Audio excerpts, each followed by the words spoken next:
Welcome, welcome to this space. Ooh.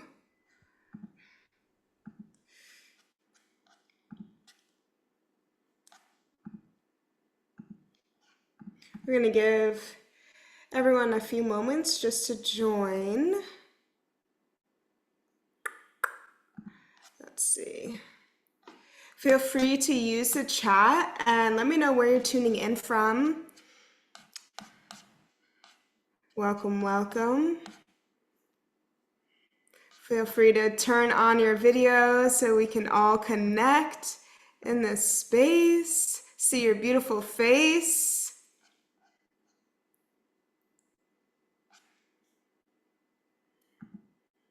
Hello.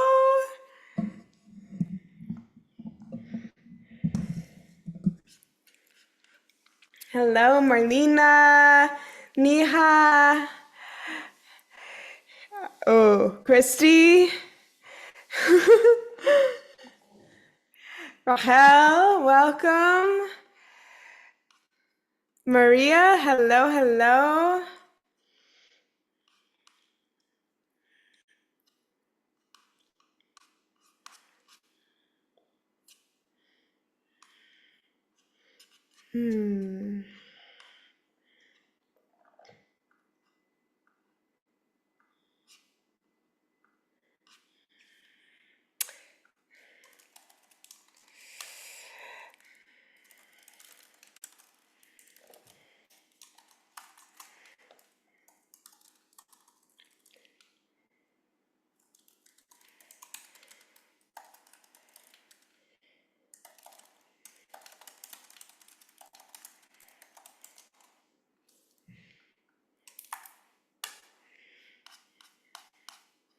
Hello, Jen.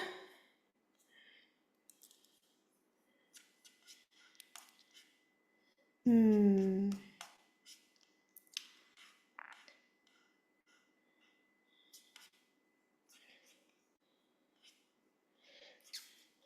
for those who haven't turned on your camera, if you feel the call to, I would love to see you, connect with you in this beautiful community space.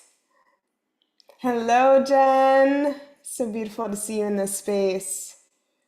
Jesse's at work. I love it. Anchor in those codes wherever you are, Jesse.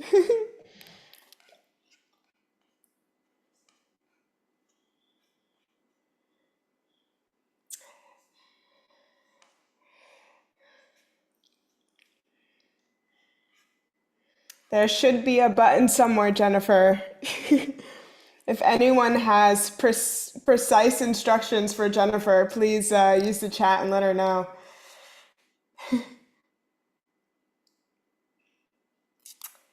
Marlena from Germany, 3 a.m. Oh my goodness. Just before sunrise on the solstice. Beautiful. All divine. So let's just drop into this space, drop into a little meditation and begin to deepen your breath.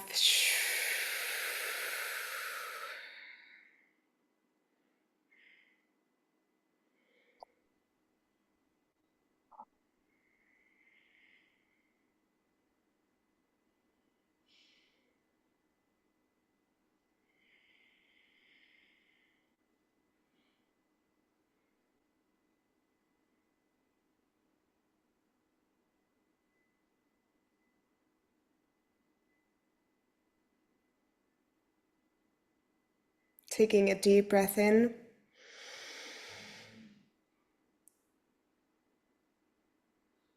Exhale, release.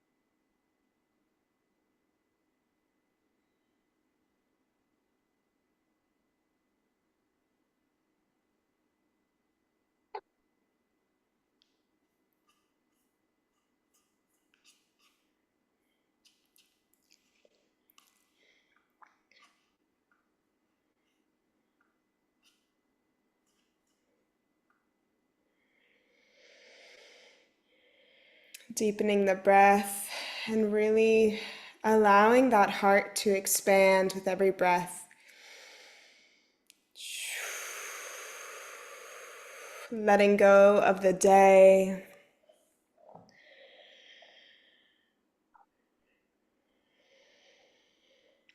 Letting go of anything that does not serve the highest good.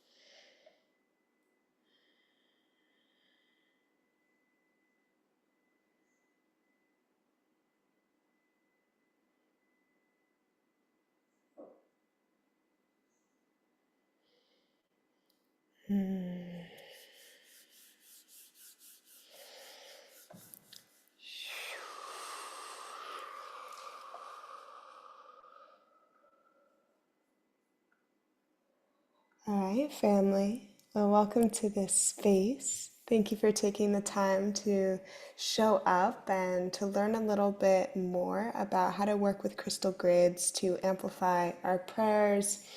And there's many ways to work with crystal grids. We'll be focusing on two different ways, one for collective healing and one for individual growth, manifestation, and all of majority of what I speak upon can be used in altar creation and any type of space where you want to amplify the fields, the vibrations of what you're bringing forth into your physical reality. So the power of altars and crystal grids is it's a bridge between the spiritual dimension and the physical dimension. Crystals hold frequencies, intelligence, and when they're activated with our intention or frequency, it helps anchor that vibration into the physical dimension. And before I get too deep into this, I really want to encourage any and all questions. There are no silly questions. The more we ask, the more we receive. And even if it seems like a beginner question, everything has so much depth, and maybe there's a perspective that will just expand your ability to work with our crystal allies to in our magical metaphysical practices. So if you have a question that just pops into your head, please use the chat, and at the end of the little presentation, I will answer the questions. Hello, Carly. Welcome, welcome. Okay. Beautiful. Let me share my screen.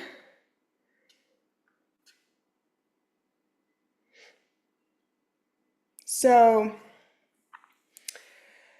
part of the reason why I wanted to do this workshop right before the solstice is because if you're on the East Coast, if you're on wherever you are in the world, we're at the beginning of the longest day of the year. So this is when, if you're in the Northern Hemisphere, this is when so much light is being anchored into our earthly reality, and we can encode the light through our crystal grids to get deep into the roots of Pachamama. So I very much recommend creating a collective grid outside on the earth on the solstice. If you will be rising with the sun, yes, I highly suggest rising with the sun tomorrow. It's the most powerful day of the sun. And if you feel the call to create it tonight so it rises with the sun, the crystal grid, also a great idea. Okay, let's share my screen. Okay.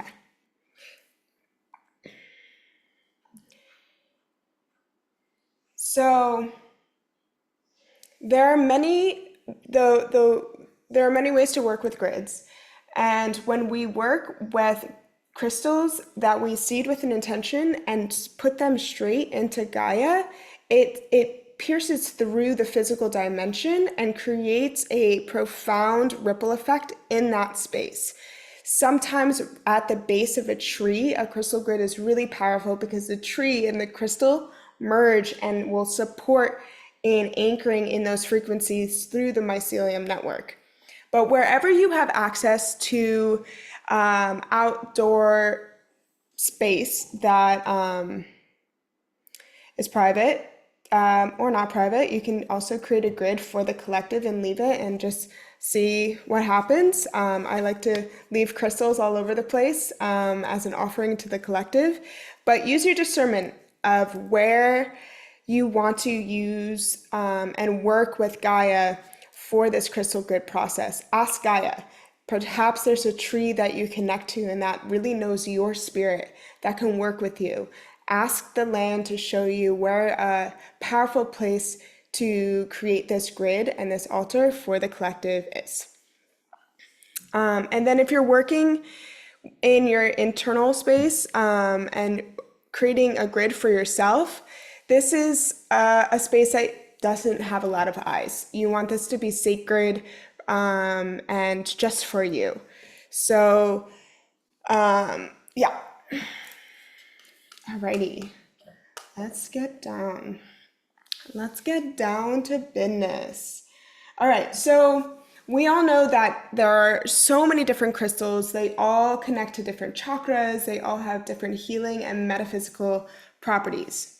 So when you're creating your grid and you tune into your intention, you're going to want to use the crystals that coincide with that intention and amplify it.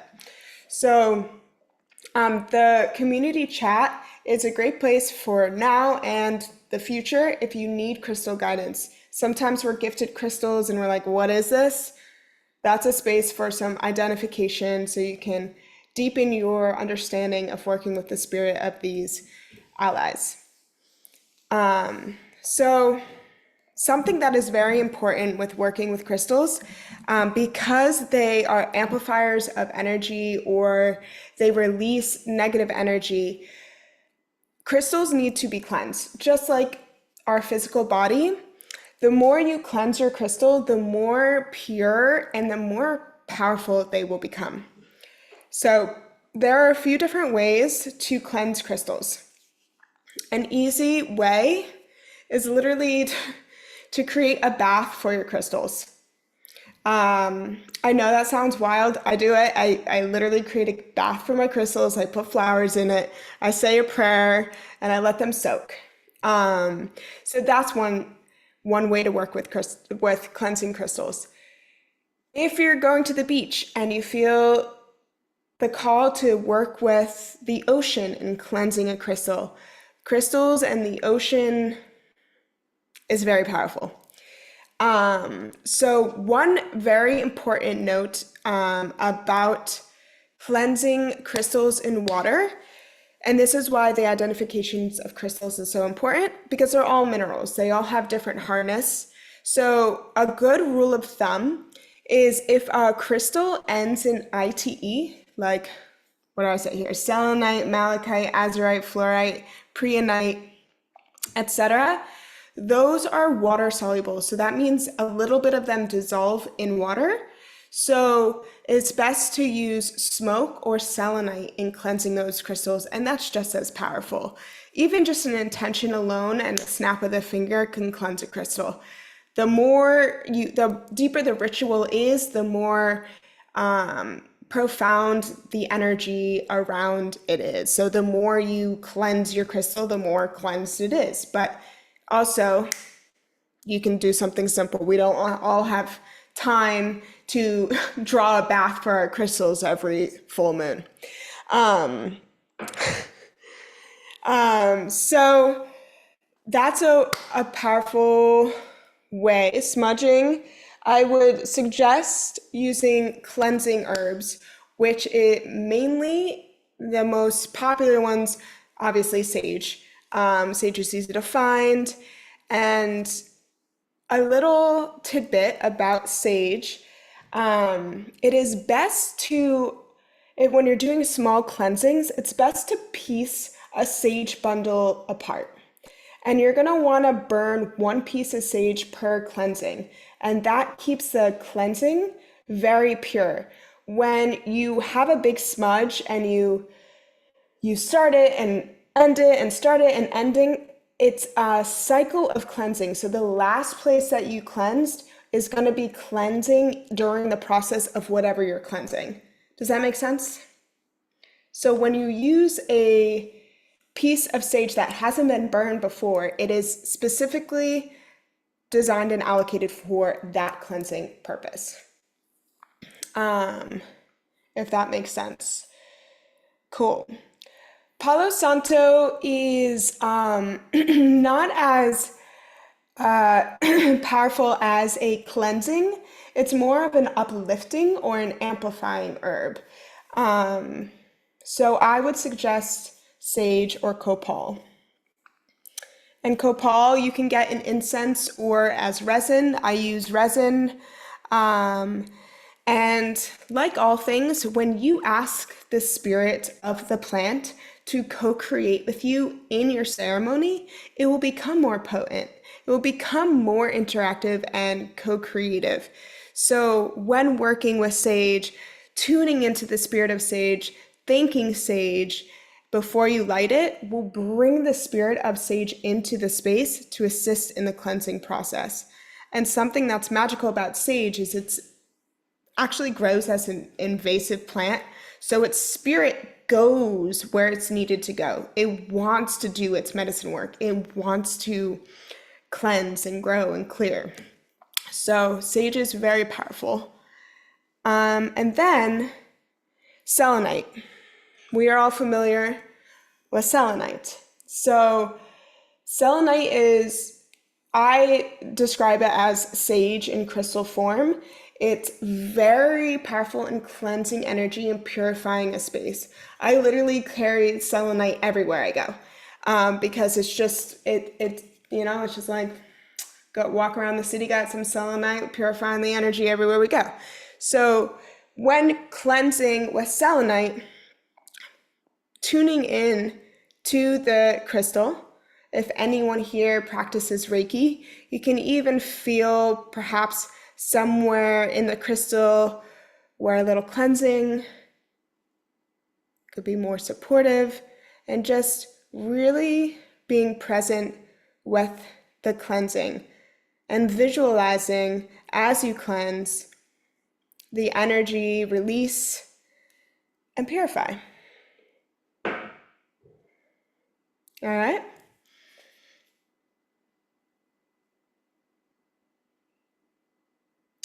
I'm just going to answer a few of these questions. Christy, what happens if you wash them before knowing this? It's totally okay. They're quite resilient.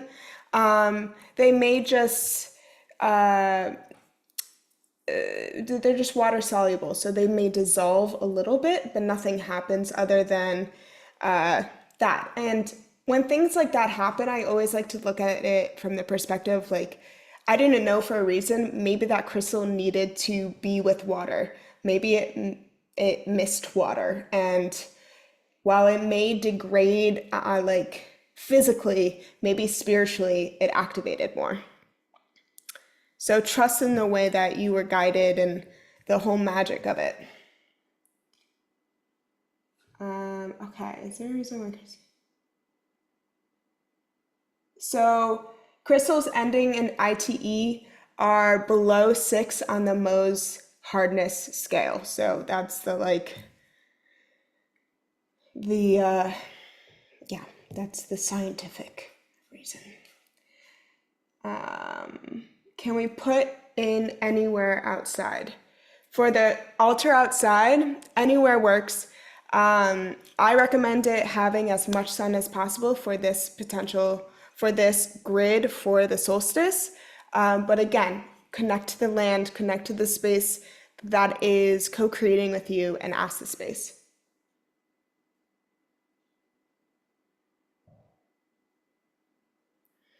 Carly's asking a great question. She is creating a crystal grid to manifest something big, blessings, blessings. which can need to be reinforced each week for a year. Is it okay to cleanse in between activations, and how should it be cleansed?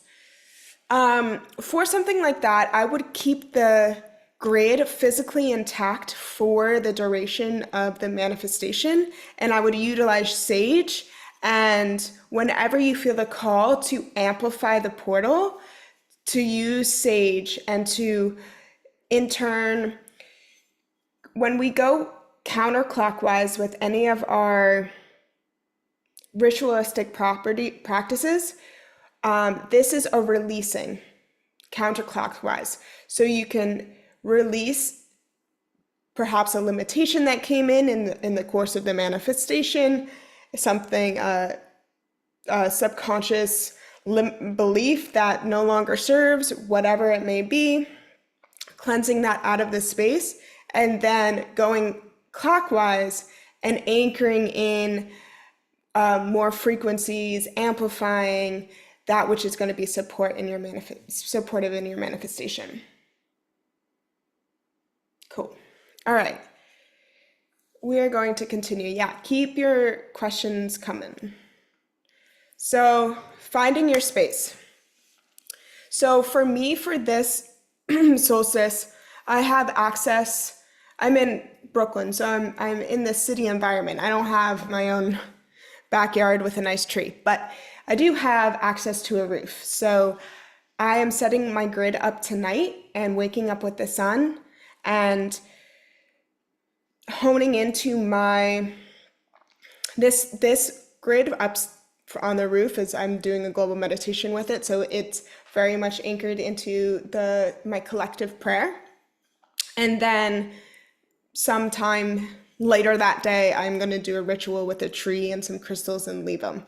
So depending on where you are and what you have access to, it's going to be determinant of what space you're going to use. Use the best you got. There's no right or wrong.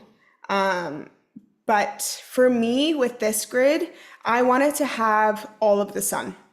And I'm going to get into it, I think, a little bit later. Something to note about leaving crystals in the sun. For one day, it's probably not going to be a problem, but I'm just going to give the information anyways. Crystals will fade, like rugs or anything in your house that's in direct sun.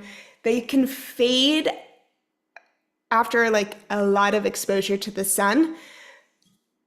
One day is really not going to do anything, but if you have a crystal where it's like so beautifully potent and the color's so enriching and you don't want it to fade even the slightest bit, then maybe don't include that one in your grid.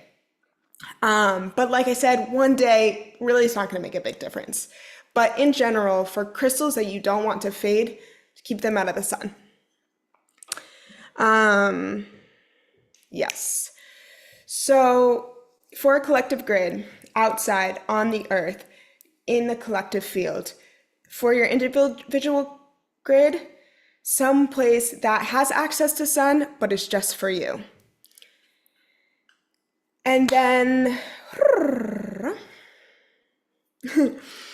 it's always good practice with any type of altar or grid that you have a surface cloth, because this keeps the vibrations of what you're creating kind of sealed. It creates boundaries because it's touching and it creates boundaries.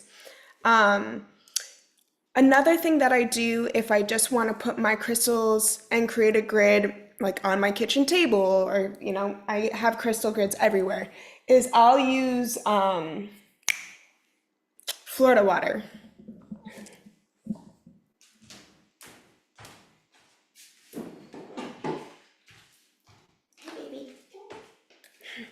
My cat just came and joined. So Florida water can be used to cleanse spaces. And so if you want to cleanse a space with Florida water, this is a great tool. Otherwise, you can use a cloth. You can use I have sacred geometry grids that I love to work with as the base of my crystal grids because I can work with symmetry and form and the sacred geometry to amplify the grid. So that's something you can use. Um, you can get creative too.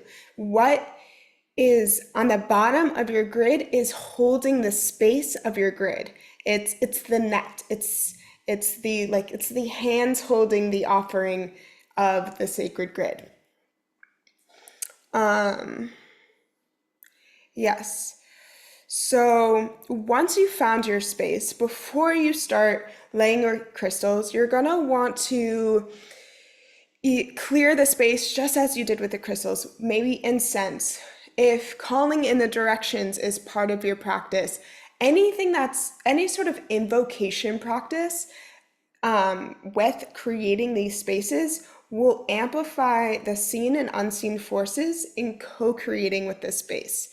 It can be it could be the four directions, or it can be as simple as I call in the energies of the Most High to protect and amplify this space now. And it can be simple. Some people's invocations are like, you know, 20 minutes, and that's really powerful. It can also just be a quick sentence. I anchor in this space to be of the highest. Any questions? How beautiful to be able to do it on the roof. Oh my gosh, I'm so grateful. I love my roof. I have some vegetable plants up there. We are utilizing it to its fullest. Um, what are your thoughts on seashells and the potency of using them in crystal grids? I think seashells are fantastic. And to me, the seashells bring in the energy of Venus, the Venusian, the unconditional love. It also brings in the entire spirit of the ocean, which can be really powerful in a collective grid because we're working with a collective sea of consciousness, the interconnectivity. And the sea can bring that in, that whole frequency of all being one into the space. And yeah, totally. Your crystal grids can be more than crystals. Like if you feel the call to incorporate copper, which is a conductor, which is going to amplify the space that you create, great idea. If you want to incorporate flowers to bring in sweetness and innocence and play and fertility and expression, incorporate them. Again, your intuition and what's calling you into creating with this grid is what is the most important part of this practice. Okay. Intention. So before we do anything magical and anything in life, really, it's really important to hone into your intention because the more we live in intention, the more expansive our reality becomes, the more directed our energy is. So before you create the altar, what do you want these crystals and sun to amplify? What is the frequency? What is the prayer? And when you have that synthesized, that will also help your crystals communicate to you that they want to be included in the ritual. So if it's like my intention is unconditional love, like all of my rose quartz is just like pick me, pick me. If it's personal power, citrine is like girl, throw me in. And then there's another way to do it too. I like to offer so many different paths, is to look in front of your crystals and just close your eyes, feel into the subtle frequencies, and start picking your crystals. See which ones want to co-create with you. And it will make sense. It will make sense. You will make sense of it. So there's two ways. You can ask the crystals which ones want to be included, or you can have that intention and then pick your crystals accordingly. So something I felt the call to include in this ritual is or this crystal grid offering, is to include a written prayer to amplify and also to further bring forth our thoughts, the spiritual dimension, into the physical through writing. So if it's a personal grid or a collective grid, if it's a collective grid, write a prayer for humanity, write a prayer for the earth, write a prayer for the cosmos. And you're going to want to fold that up and put it under your center crystal. So we're going to get into like the mechanism of a crystal grid soon, but in that's also going to anchor the frequencies even more into your grid. So yeah, I want to this is my makeshift little grid. So I would put it right here. It's my grid for this call. Yeah.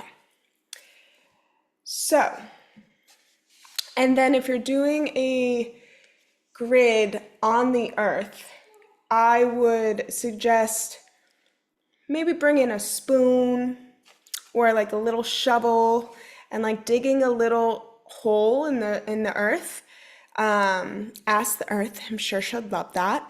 And plant the paper and the intention and the prayer into the earth, and then place the crystal in to the prayer and into the earth. And that's just gonna anchor all of that prayer so deeply, and the crystal's gonna amplify it through the light of the sun. Okay, any questions? Let me check this chat.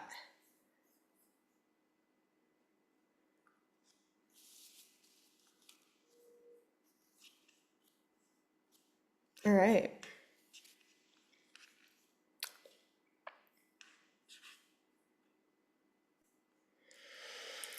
So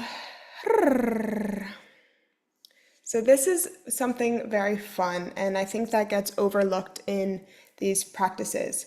So each crystal has a spirit, and the spirit of the crystal gets activated through your connection to it.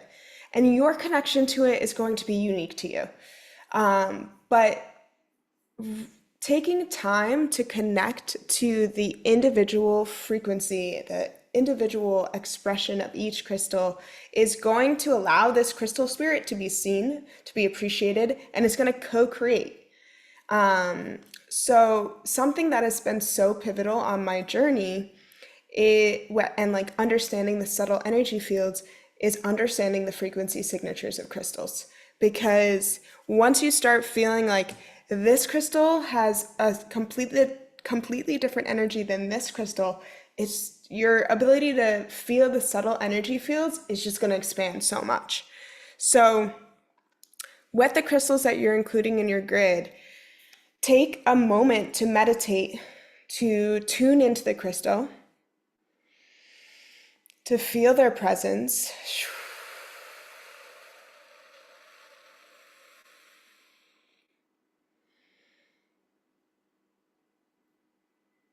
I like to place them on my heart so they can feel my gratitude and my love for them.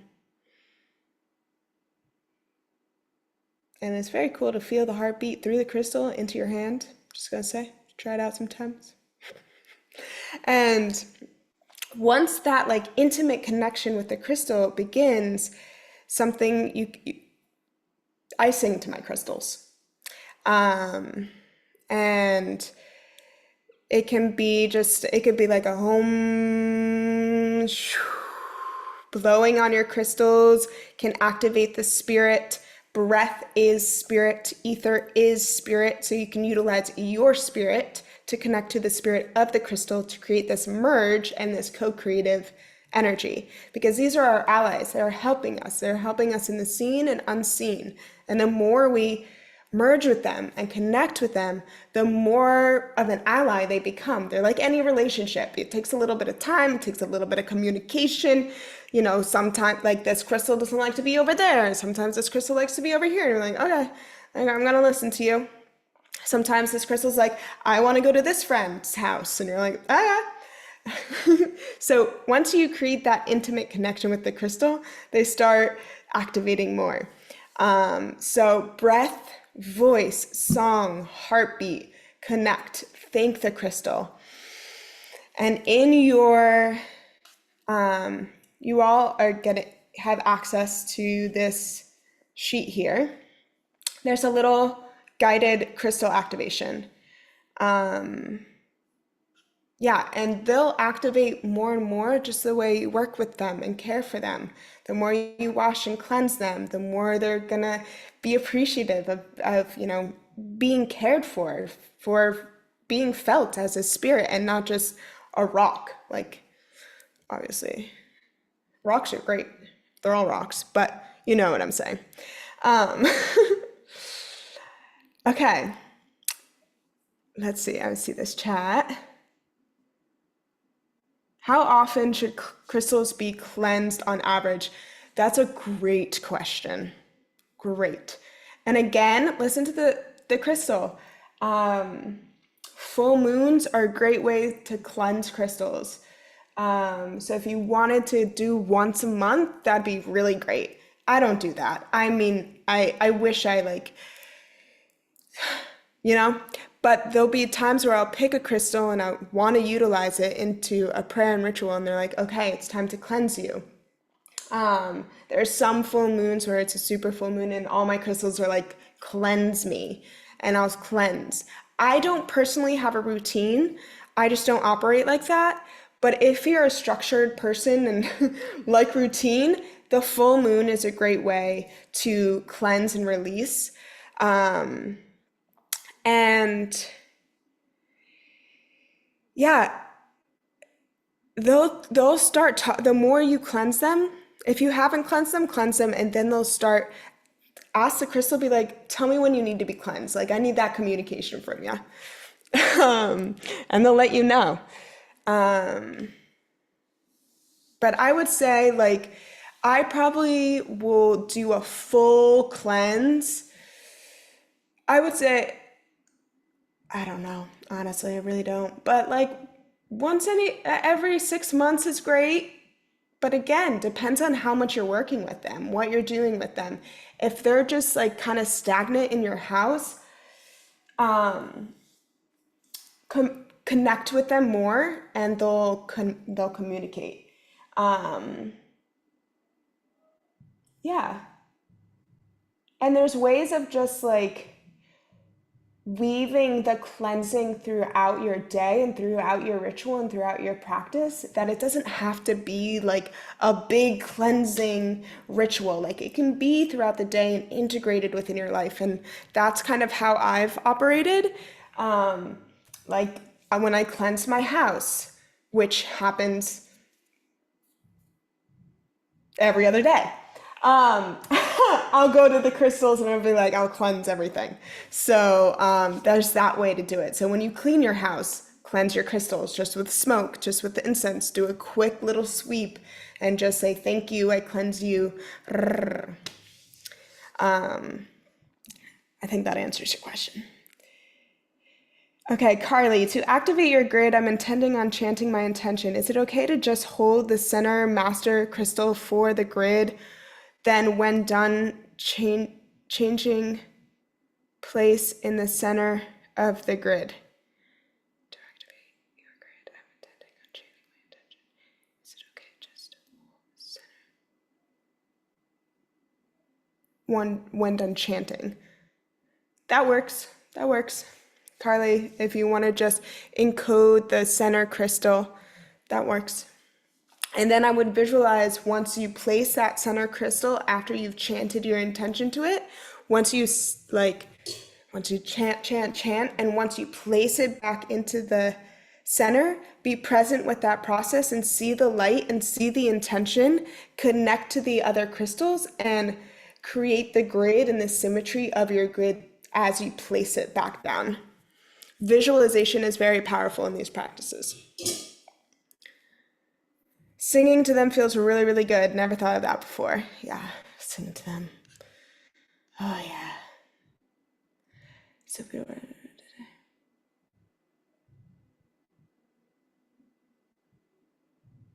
Okay, sacred geometry. We will get to that for sure.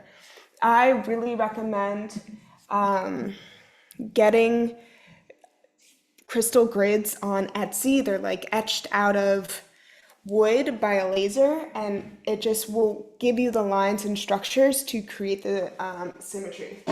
Hold on, let me grab one.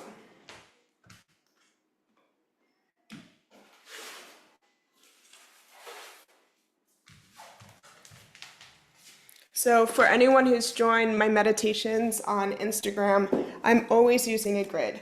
So this is a great way. So when I do ceremonies in the park or ceremonies out and about, this will be my cloth. This will be my grid. This will be my anchor of the grid.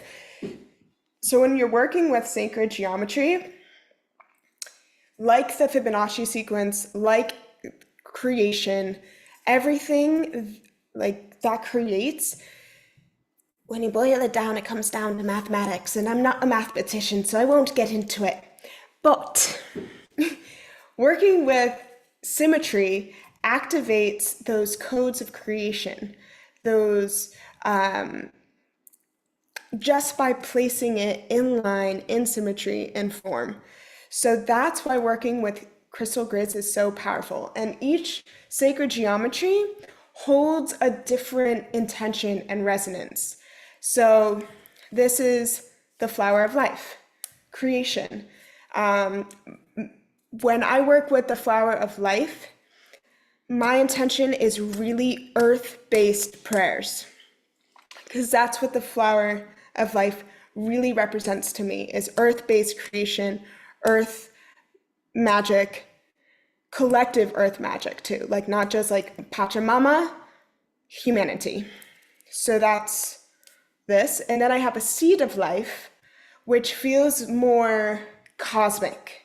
And so when I use a seed of life grid, then my prayers are more for like cosmic consciousness and working with star family and working with things that exist past this physical dimension, though we all know that magical work works in all dimensions simultaneously. But this is the anchor. Yeah, sacred geometry. Okay, I'm going to continue and then I'll get back to the questions. Let's see. All right. So ideally, when working with your grids, you want at least one larger crystal in the center, because this is the focal point. This is the amplifier crystal. Just like who was it? Carly? Carly was asking about putting your attention in the center crystal.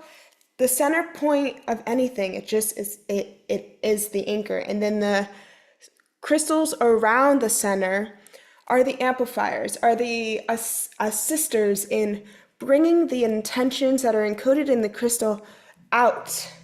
So I have a crystal here. So the intentions are here, and this crystal is magnetically drawing the intention outwards, and then it can get further and further and further from the physical to the spiritual to the quantum through size, density.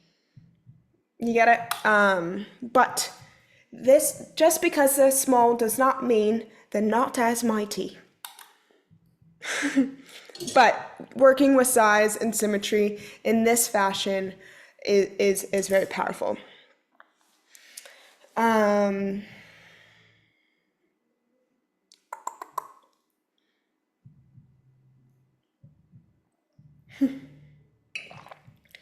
and what are thy human? Okay. Harmonize, represent the vibration. Cool. Yeah, so working with symmetry with your grids is just so powerful. Like you'll get a feel as you work with your grid of the ones that of what the co-creation and what that feels like more and more as you practice. And it's an art form. Crystal gridding is an art form. And the more you find your way of expressing your art through this form, it's gonna mean more to you. Maybe asymmetric grids work for you. Maybe that little like oscillation of like helps make a change in your reality. You know, there's no right or wrong ways. I'm just sharing what has worked best for me and what I've been taught. And symmetry is and like for anyone who's like seen me create grids in the physical, I get like very meticulous with it. And that's just what works for me. I really like everything to be as symmetrical as possible. I have like many Lemurian little amplifier quartz that, you know, on the either side, I want them to be the same size. On this side, I want them to be the same size. And just really the more you look at your crystals, honor them, and work with them in the way that feels right for you, you're doing the right thing. Okay, let's go back to these questions. Alrighty.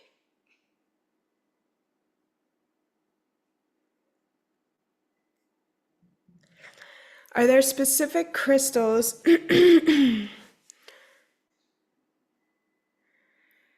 that help with connecting with different realms or energies, angelic, galactic, elemental? Yes.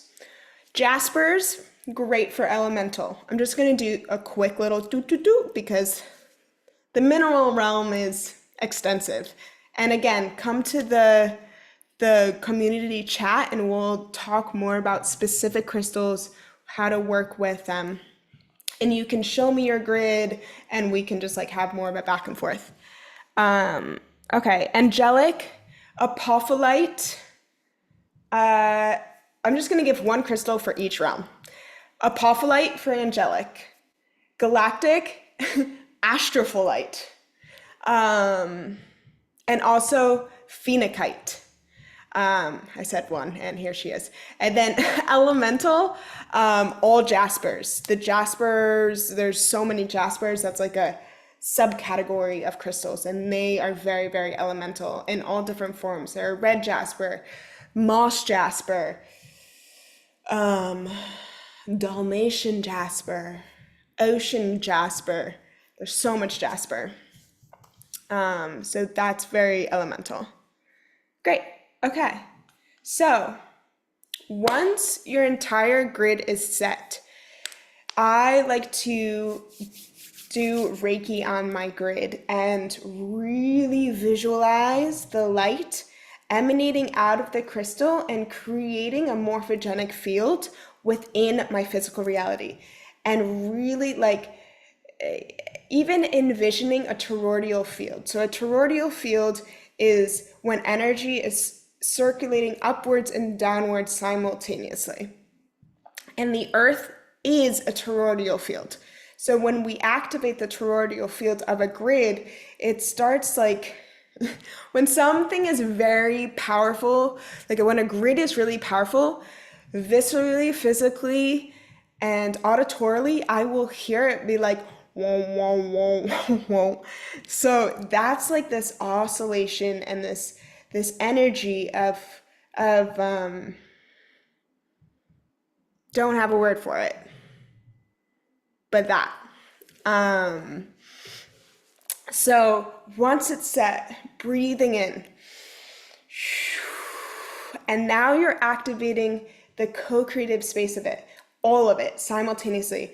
Each has a specific frequency, but when it's placed together, it becomes its own frequency, its own vibrational fingerprint. And once it's laid down and you connect to that vibrational fingerprint, amplify, amplify, amplify.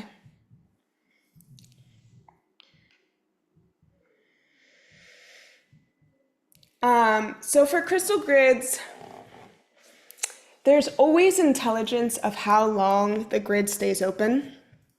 Um, I don't get too caught up of when a space opens and when a space closes.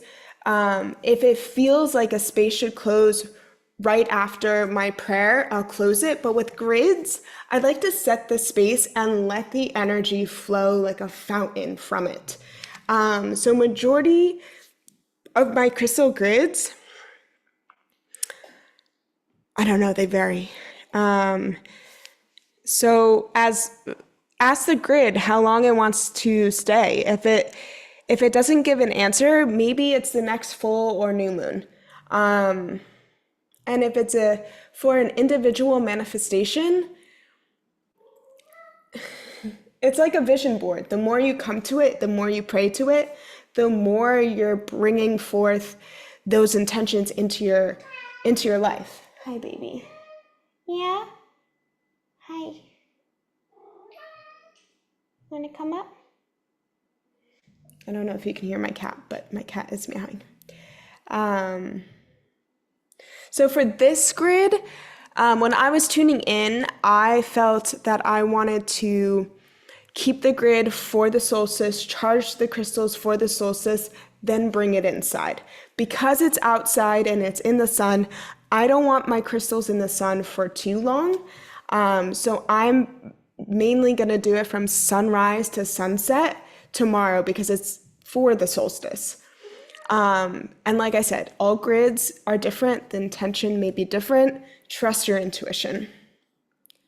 And then once you're ready to close, taking a moment to thank the grid, thank all of the seen and unseen forces for coming together, and being really present when you're taking the crystals off. And you'll feel like the more present and slow and aware you are of the subtle energies as you take apart this mandala, this grid that you've created, emotions may arise. And just be present during it. And it's all part of the magic experience. And thank everything. Always. Okay. So that is majority of what I got for you. I would love any more questions. Feel free to use the chat. Yeah.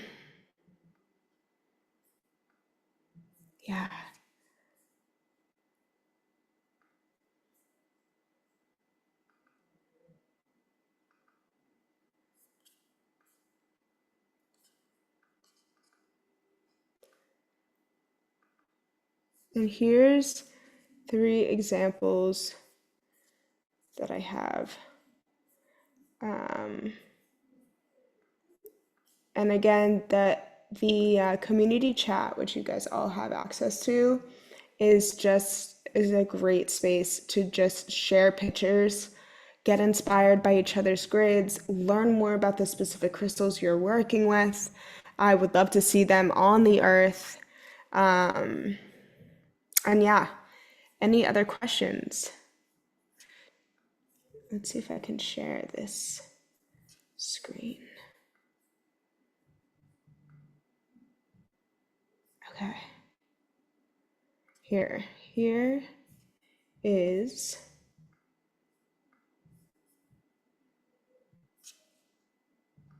here are 3 crystals, grids.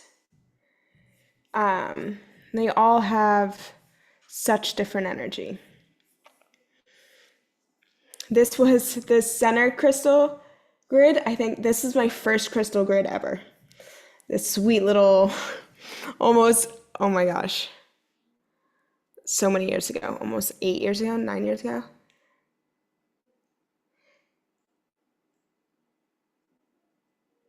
And this is apophyllite. This is when like my starseed remembrance was just coming on. Apophyllite, not apophyllite, I'm sorry. Apatite is connected to starseed remembrance. So that was the center of my grid.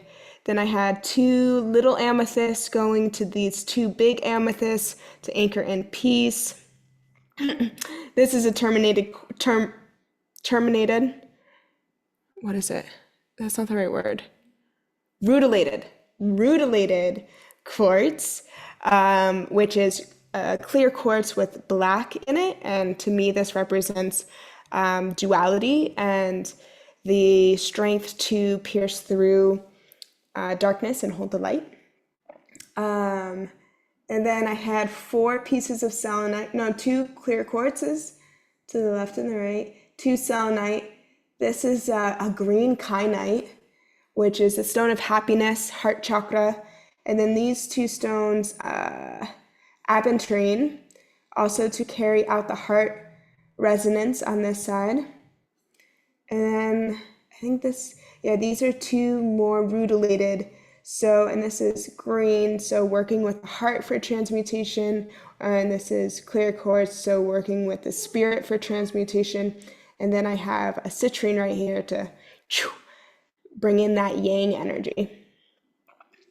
So that's this one. I don't know if you can see my cursor. Probably not. This isn't a laser pointer. So that's the center grid. Now to the left, with the rose quartz on the fur, this was a grid to activate Syrian remembrance. So this center crystal is Libyan desert glass, which is a tektite that is found near Egypt in the desert, and it was actually the stone in King Tut's crown. So it's tied to ancient Egypt. It's tied to the Sirius star system. So here in the center I have that, and then on the outside I have four double terminated quartz to bring in that cosmic remembrance from the earth and the cosmos. And then around the outer circle, I have rhodochrosite, which is heart-centered awareness, which is heart. And then I have inside the blue is kyanite to bring happiness to this cosmic remembrance, to bring lightness. Hi, babe. I will play with you soon.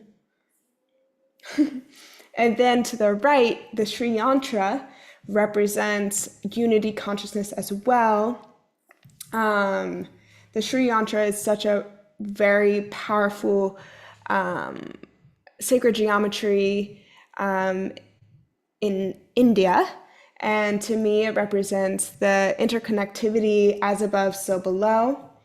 I don't remember what this grid was for, but we got this double terminated quartz, and also rhodochrosite and rose quartz. Love is the name of the game. So, yeah. Okay, stop share. Hello. All right.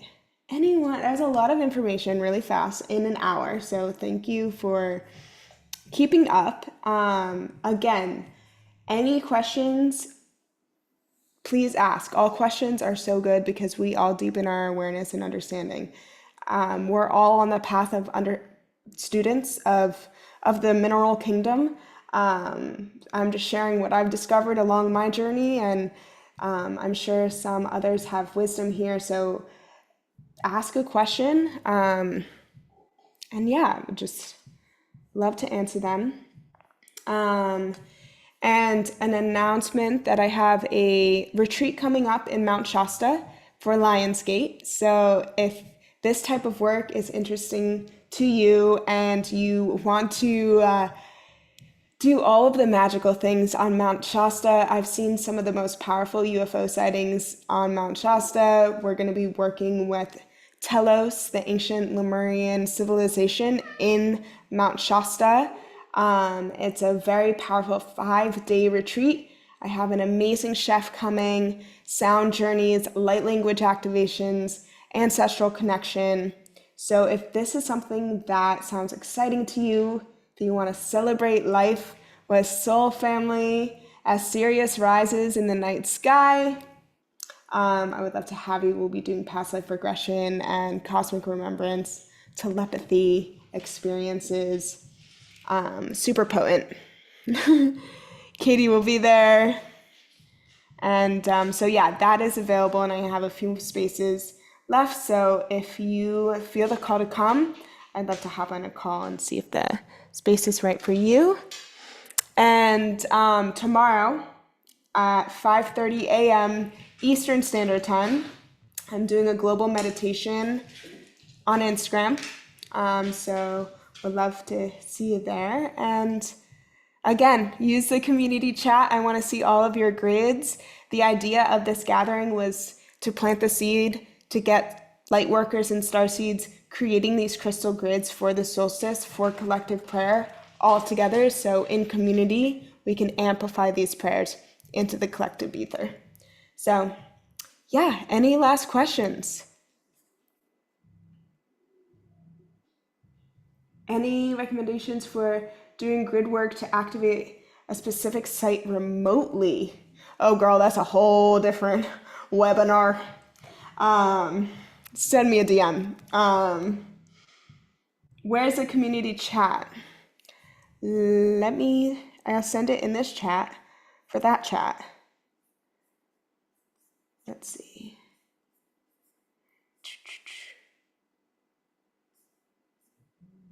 Please hold.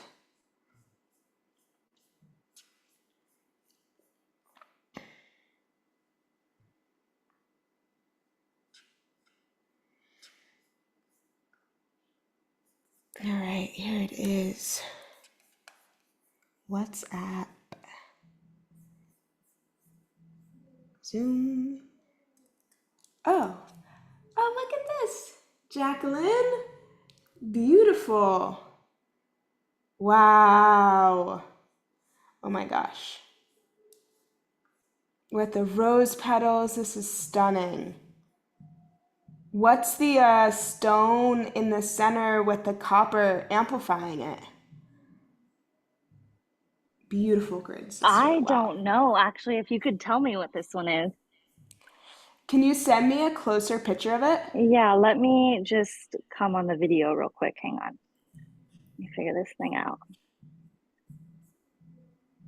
And Isaac, the chat is in the chat is in the chat. Good to see you again, brother.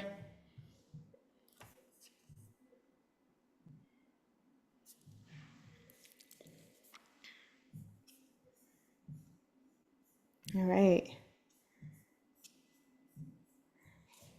Okay, can you see this? Yeah, let me like pin your video. Hold on. Oh, that looks like carissipite. Anyone else know?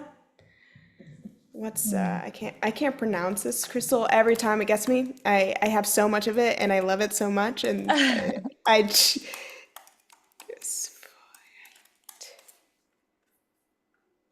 anybody else? No? I'll have to look in our book. We just got a book recently. Oh, So Quercicola maybe. Yeah, it could be this. Um, yeah, this would be my best guess. Let's see. Which is it's copper based. So if it is this with a copper amplifier, you're treating her right. yes, it wanted to be there. Yeah, and if you send a picture in the group chat, like a still image, that would I could see more of its texture.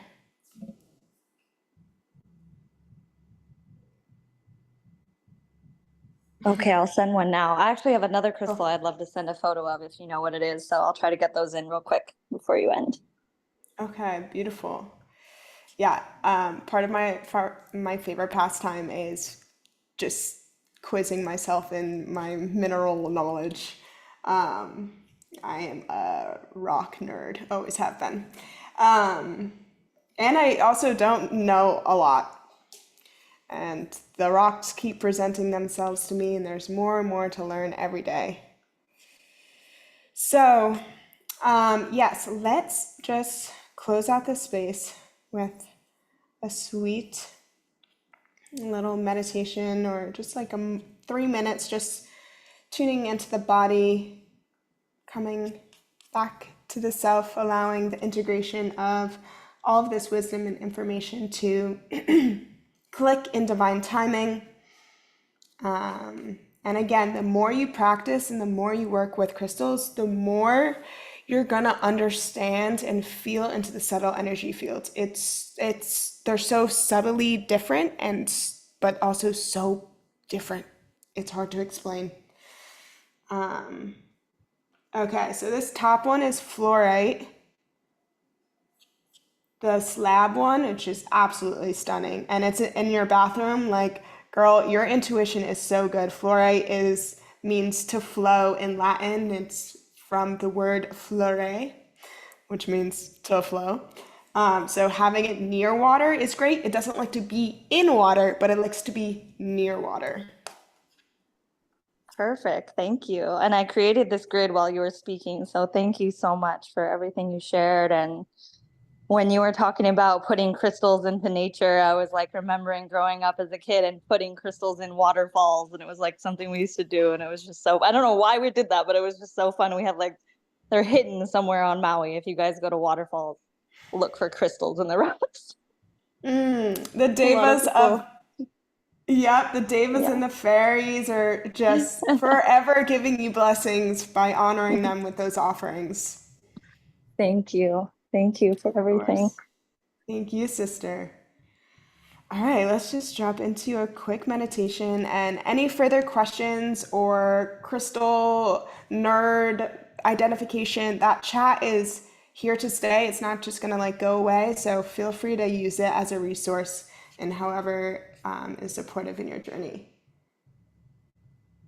Yes, it's very yeah. Kids love crystals. It's every time I meet a new kid, I give them a bag of crystals. They love it. They totally understand. They're already so in tune with the elementals in the Fey realm. They're like, I remember these, and they love it. And it's play. And I think yeah, the children know. They do. They do. All right, let's share computer audio.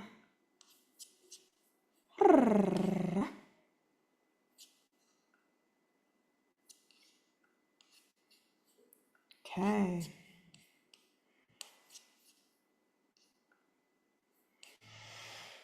Alrighty. Taking a deep breath in, exhale, release.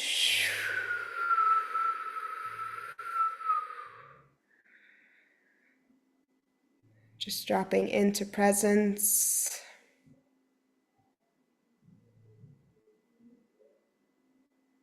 Breathing in.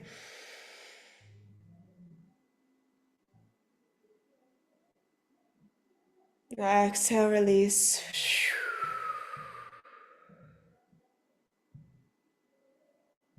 Breathing in.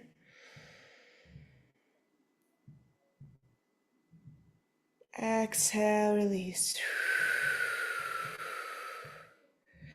Taking a moment to tune into Gaia, thanking her for gifting us these powerful, beautiful stones of remembrance, of protection, of strength, of inspiration, taking a moment to just tune into the caves and the caverns, all of the rocks, how diverse this realm of her expression is, and just take a moment to thank Gaia for gifting us these sacred tools and allies.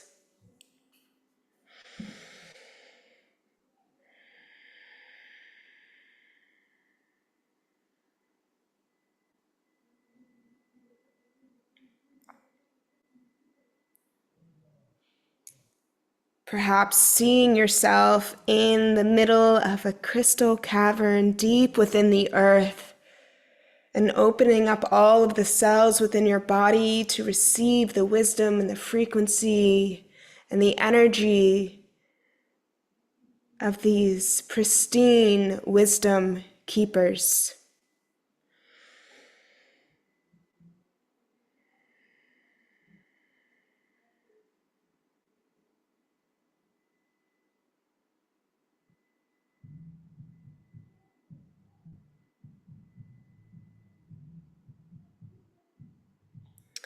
Feel her heal you, uplift you. Feel the crystals expand you.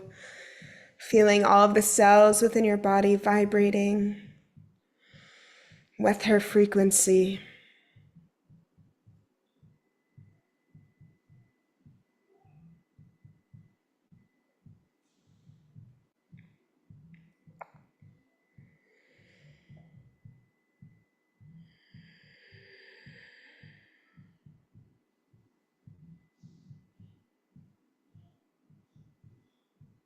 Taking a deep breath in. Exhale, release. Saying thank you, thank you, thank you to the mineral kingdom, to all the colors and expressions and gifts of Gaia,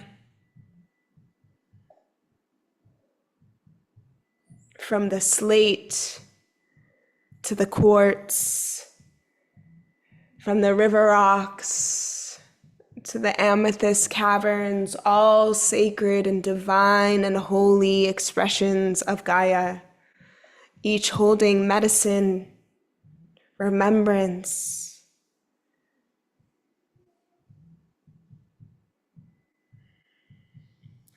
and allowing yourself to vow to the self, to deepen your relationship to the mineral kingdom in presence and awareness, through feeling the subtleties,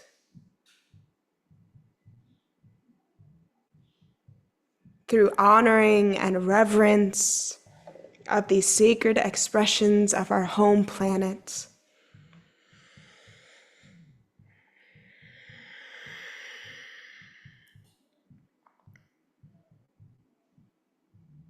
And taking a moment now to come back to the heart, thanking the self for all that you've done to arrive here, to have the awareness that you can create art, portals of healing, of remembrance, of manifestation, of prayer through crystals and intention and meditation. Take a moment to honor the self.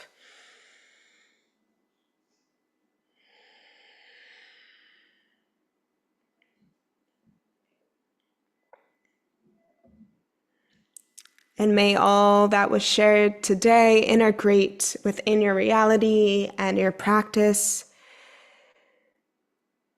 in divine timing, in a way that uplifts your ritual, uplifts your prayer, and uplifts your connection to the mineral kingdom. Taking one more deep breath in. Exhale, release. And opening the eyes, coming back to this space.